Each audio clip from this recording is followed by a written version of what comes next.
talk about government shutdown. Now, we already know this. So what are the chances of the government shutdown leading to no USDA funding for SNAP in November 2025? This was asked of Grok. And it says 90 to 95%, Grok is saying, yeah, the government's going to shut down.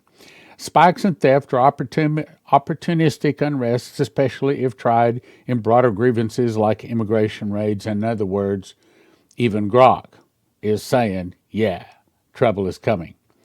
Next topic, Russia has a new missile.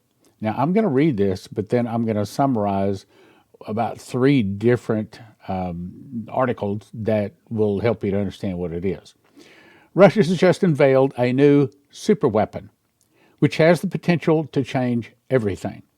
According to Russian President Vladimir Putin, his military has just successfully tested a new nuclear-powered, not just nuclear bomb exploding, but nuclear-powered, not solid rocket, not oxygen and some kind of other igniter, but a nuclear-powered missile called the Flying Chernobyl.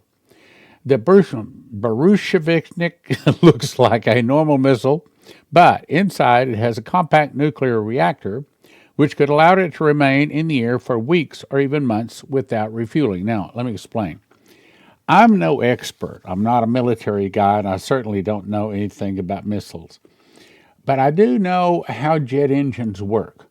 Jet engines suck in the cold air in the beginning, and then it ignites some kind of a fuel, kerosene or something like that, and it heats up the air so that a larger expanded version of that air comes out the back.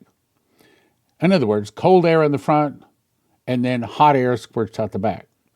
So with that understanding, I think I can understand how nuclear weapons could also work. Now, the article that I read, several articles on it, says that it still fires with solid rocket fuel. But then once it gets up and going, then it switches over to nuclear. Now, if you think about it, that shouldn't be too complicated, because all a nuclear weapon has got to do is heat up the air. Just like instead of using some kind of fuel to heat up the air, use nuclear. So it sucks in cool air in the front, it heats it up, and then it squirts out a hotter expanded air in the back.